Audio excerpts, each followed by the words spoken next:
This is RTP. This is RTP180.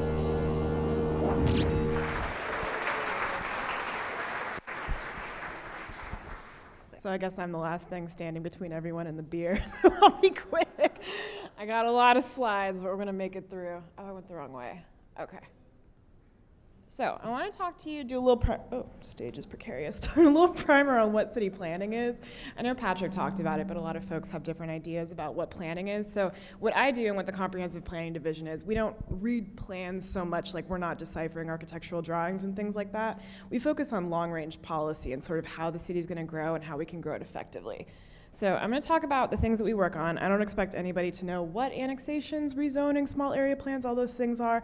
I just want to lay this out that that's the direction we're going in. So we know Raleigh's growing. That's why they asked somebody to come talk tonight. The population is growing. We've been growing real steadily, even in the last 10 years, probably just like explosive growth. Another thing that's growing is density. And what I want to point out on this graph, there's a lot of things to be seen here, is between 1950 and 1960, you saw a big drop in density. So post-World War II, people wanted their lawns. There's a lot of things going on.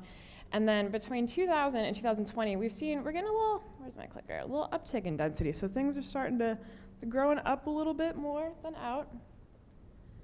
We are also growing land-wise. So the world is only so big. We're not going to get more land in the world, or at least as far as I understand it. But we have something called annexation. So since Raleigh was incorporated as a city in 1792, we have grown a ton, and that's what this map is showing. And so Patrick touched on this a little bit when he talked about Durham. We can only expand so far. There's a point to which we're not going to come over and say, hey, Durham, can we steal half of your city? We have the land that we have, so we need to fit people within the space that is available.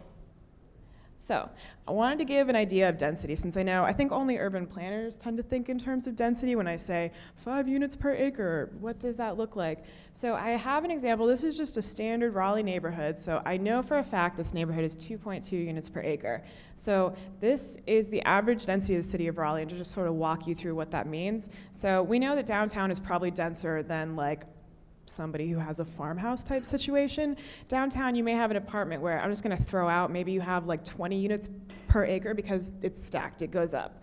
That is not 20 units per acre, that is 2.2 units per acre probably. So if you were to average all of Raleigh and spread it out and everybody was equal, this is what the city would look like.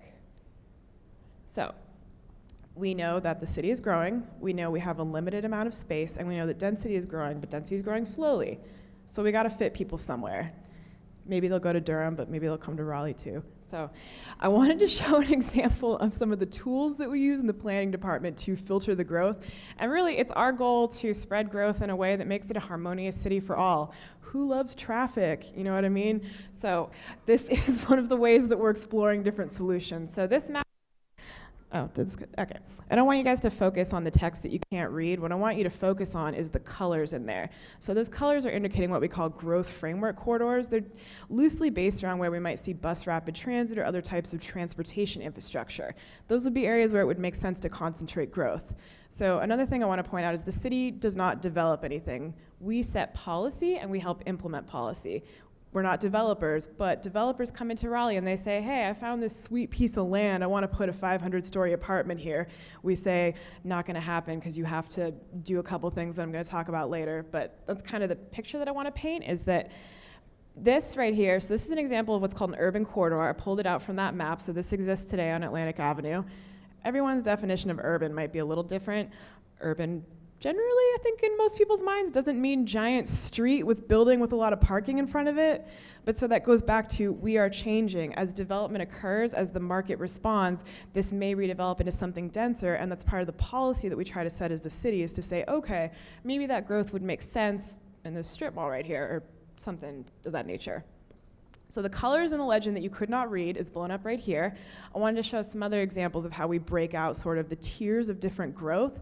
So we probably don't want all of Raleigh to look like downtown. It's great to have variety. Some people want their lawns, some people want their condos. We all want different things. But we know that Raleigh is growing, Raleigh is changing. Private development will come in and they'll say, hey, what might be a great place to build some sort of mixed use, fancy coffee shop on the bottom, apartment on the top thing? this guy, or that's just an example I pulled out, but what I wanted to show was on that urban growth framework map where we're saying, hey, bus rapid transit may be running past this in the future. We're going to try to concentrate growth when development comes in at locations like these because the infrastructure can serve the growth. So I know it's kind of a conceptual thing, and how does that actually translate into the real world? Small area plans is another way, so we're kind of tiering down through big picture growth framework. Small area plans are exactly what they sound like. Take a small area, make a plan for it. So it looks at things like land use, transportation infrastructure, and I pulled this example out because if those colors look familiar, that was the map that I was showing you previously, that big old map.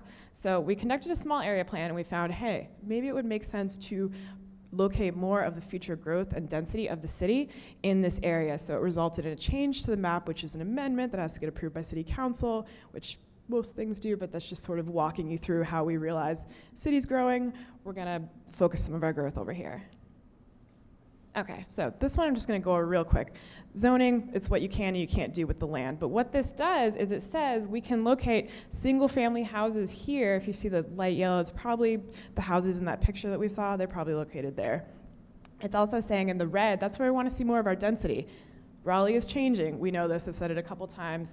So zoning changes with that, and it's a policy change that needs to get approved by council. It's a process we are not even going to touch today, but what I want to point out is, generally speaking, we have tools to change that as we respond to when the market comes in and they say, hey, I want to put that 500-story apartment building here.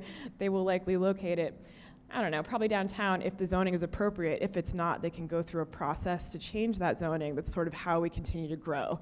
And just to tie it back into that other map, so we saw where there was possibly BRT corridors and things like that. That's where the zoning might be a little more intense, because it would be more appropriate to have apartments next to a BRT corridor rather than, you know, maybe a house with a giant lawn. It's not the most effective use of the resource. Oh, perfect. All right, I'm almost done. So I want to show a couple examples of rezoning. I just picked two that are sort of iconic.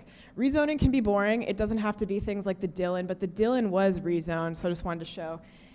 Back in its day, it was a warehouse. That was an appropriate use for that part of Raleigh. Today, downtown Raleigh, I don't know how many people it has, but I'm sure it's quite a bit.